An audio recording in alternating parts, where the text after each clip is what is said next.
नमस्कार। Homeopathic doctor हूँ, सहयोग करता हूँ। मैं आपको अपनी बता दूं कि मैं कैसे सहयोग में आया था। मैं बचपन से पूजा पाठ किया करता था, जो मेरे स्वभाव में था, जबकि मेरा परिवार नहीं करता था। वो सब स्वयं को मानने वाले लोग हैं, अपनी शक्ति पे भरोसा करते हैं, कॉन्फिडेंट बहुत है। हमारे पिता भी बहुत कॉन्फिडेंट थे, तो वो परमात्मा के बजाय अपनी शक्ति पर विश्वास करते थे।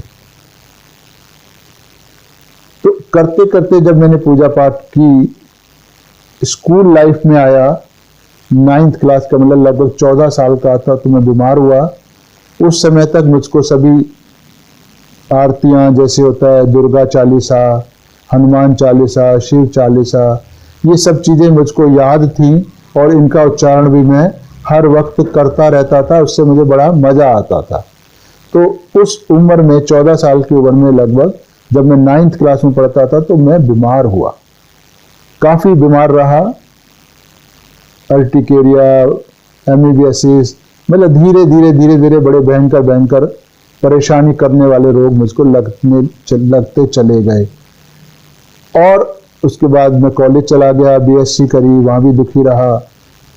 उसके बाद होम्योपैथी के कॉलेज में एडमिशन ले लिया, वहाँ भी बड़े बड़े डॉक्टरों ने मेरा इलाज किया, तो कहीं कुछ सफलता मिली नहीं।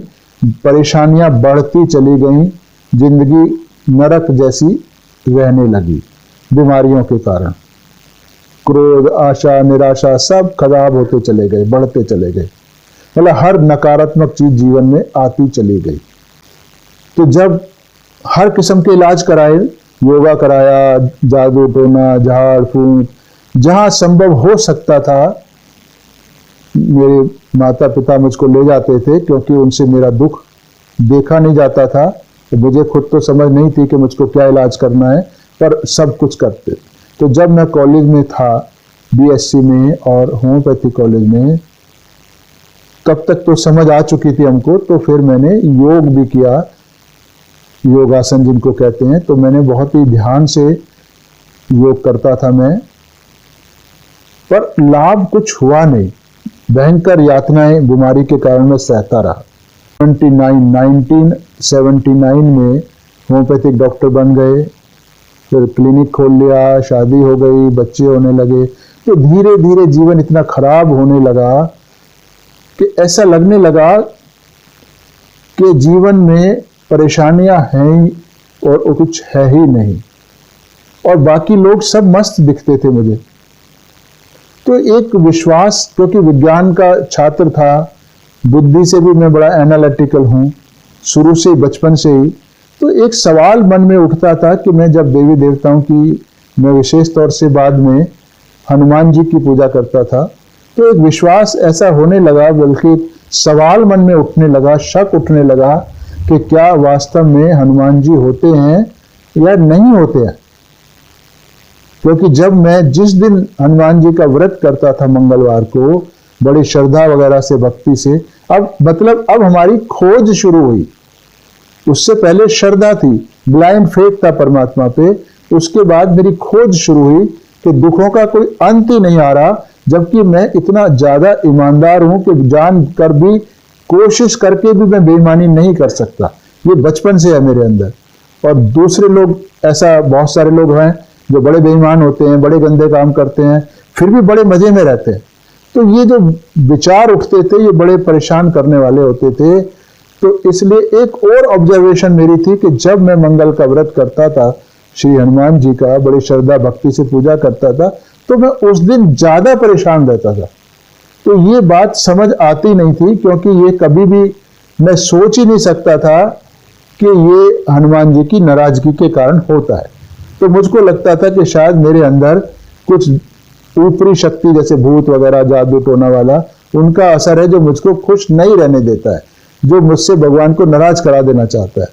तो ऐसा सब कुछ सोच सारी उल्टी थी। ऐसा दुखी होते होते 89 का समय आ गया, बच्चे हो गए, वो भी बीमार रहने लगे, पत्नी भी बीमार रहने लगी, मैं भी बीमार रहने लगा। 365 दिन साल में होते हैं, तो लगभग 360-62 दिन हमारे घर में कोई ना कोई हमेशा बेड तैयार रहता था, बिस्तर में होता ही होता था बीमारी के कारण। मैं खुद क्लिनिक में जब जाता था तो हफ्ते में, महीने में कम से कम 7-8 दिन तो मैं अपने क्लिनिक में बैठकर अपने जो वेट मरीज का एग्जामिनेशन रूम होता है वहां जाके सोता रहता था, बाहर का शटर बंद करके। ताकत ही नहीं होती थी, इतनी भयंकर बीमारियां होती थी, तो प्रैक्टिस तो चलने का कोई मतलब ही नहीं था। तो निराशा बहुत भयंकर, आप समझ सकते हैं कि क्या हालत रही होगी। तो इसी तरह मेरे को एक जो सीनियर डॉक्टर हैं हमारे होम्योपैथिक डॉक्टर, जो बहुत ही समझदार थे, उन्होंने डरते डरते इसलिए क्योंकि मैं भगवान के नाम से ही भड़कता था, क्योंकि मुझको भगवान मिले नहीं और मुझे लगा कि भगवान होते भी नहीं है और ये सब हमारे मन का वहम है। तो मैं ऐसे लोगों को भड़कने लगता था कि तुम भगवान की बात क्यों करते हो, या तो मुझको मिला हो, नहीं तो भगवान का नाम मेरे आगे मत लो। तो ये एक इस चीज का नतीजा था कि मेरी खोज फ्लॉप हो चुकी थी और मैंने फाइनल डिसीजन ले चुका था कि परमात्मा नाम की कोई चीज होती नहीं है। तो इसलिए उन्होंने डरते डरते मेरे को अपने घर बुलाया और माँ के फोटो के आगे बिठाया। और जैसे ही मैं वहाँ बैठा और उन्होंने मुझको सहयोग करवाया तो तुरंत मेरे मन में एक शांति आने लगी और धीरे धीरे करके मेरे अंदर से बदलाव होने लगा। दवाइयाँ छूटने लगी, सेहत अच्छी होने लगी, प्रैक्टिस बढ़ने लगी, मन शांत होने लगा, परिवार में समस्याएं खत्म होने लगी। कहने का मतलब है कि हर क्षेत्र में धीरे धीरे सब कुछ बढ़िया होने लग गया। बस मैं क्या करता था, जैसे सभी लोग करते हैं, जो सहयोग के नियम है कि खुद सुबह शाम ध्यान करता था, केंद्र पे जाके ध्यान करता था और माँ के प्रवचन रोज सुनता था। तो अब मैं अपने क्लिनिक पे भी लोगों को, जो पेशेंट आते थे, उनको सहयोग समझाने लगा, क्योंकि इतना ज़्यादा लाभ हो चुका था मुझको कि मुझसे रहा ही नहीं जाता था, कि मुझे लगता था कि सारी दुनिया सहयोग करे ताकि सारी दुनिया सुखी हो जाए, जो कि अभी है नहीं।